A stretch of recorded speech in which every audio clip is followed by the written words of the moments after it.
Let every nation know, whether it wishes us well or ill, that we shall pay any price, bear any burden, meet any hardship, support any friend, oppose any foe, to assure the survival and the success of liberty.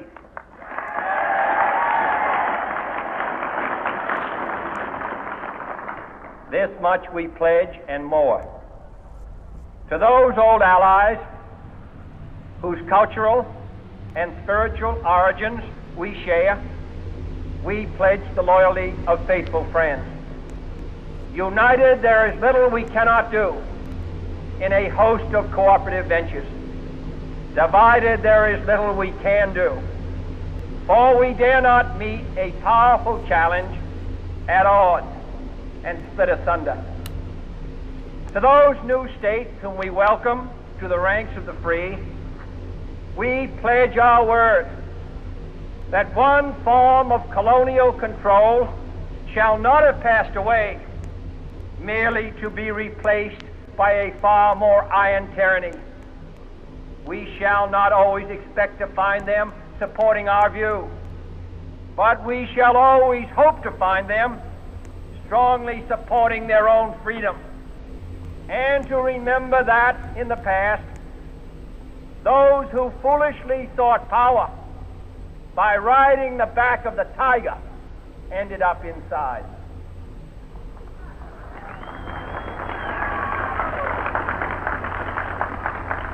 To those people in the huts and villages of half the globe struggling to break the bonds of mass misery, we pledge our best efforts to help them help themselves for whatever period is required, not because the communists may be doing it, not because we seek their votes, but because it is right.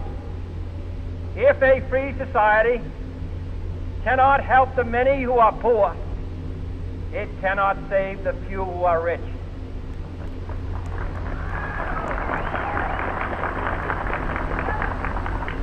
To our sister republics south of our border, we offer a special pledge to convert our good words into good deeds, in a new alliance for progress, to assist free men and free governments in casting off the chains of poverty.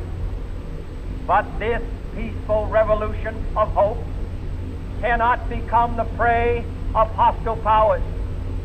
Let all our neighbors know that we shall join with them to oppose aggression or subversion anywhere in the Americas. And let every other power know that this hemisphere intends to remain the master of its own house.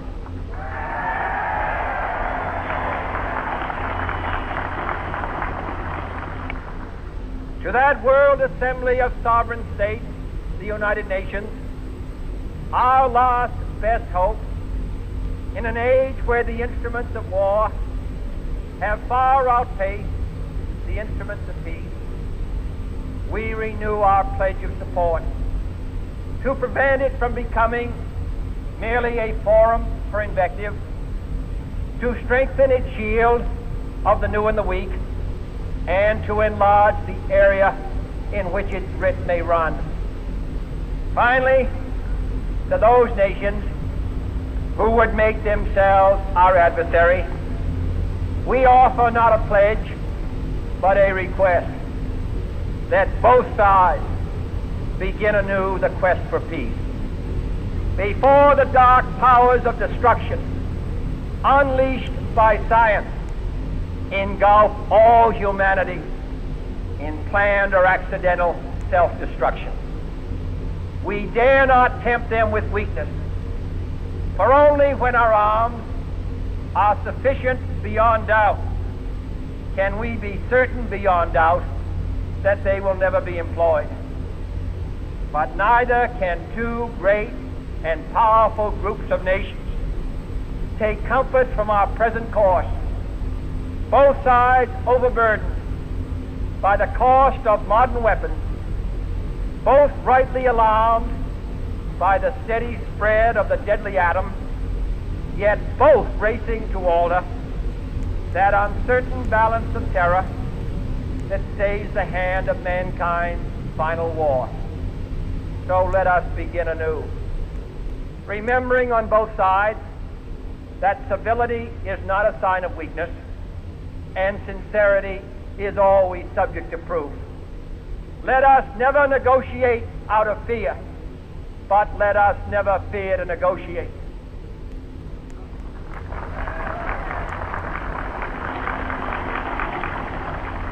Let both sides explore what problems unite us, instead of belaboring those problems which divide us. Let both sides, for the first time, formulate serious and precise proposals for the inspection and control of arms, and bring the absolute power to destroy other nations under the absolute control of all nations.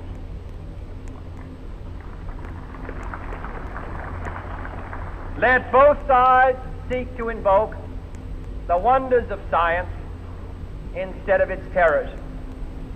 Together, let us explore the stars, conquer the desert, eradicate disease, tap the ocean depths, and encourage the arts and commerce.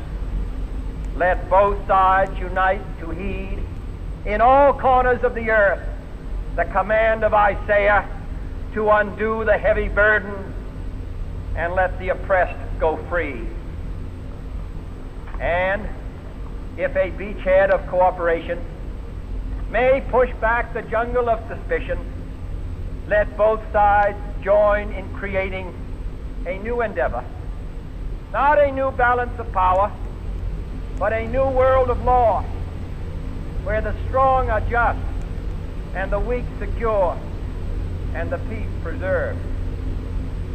All this will not be finished in the first 100 days, nor will it be finished in the first 1,000 days, nor in the life of this administration, nor even perhaps in our lifetime on this planet.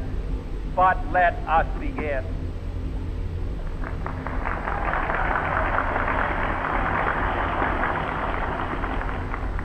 In your hands, my fellow citizens, more than mine, will rest the final success or failure of our court. Since this country was founded, each generation of Americans has been summoned to give testimony to its national loyalty.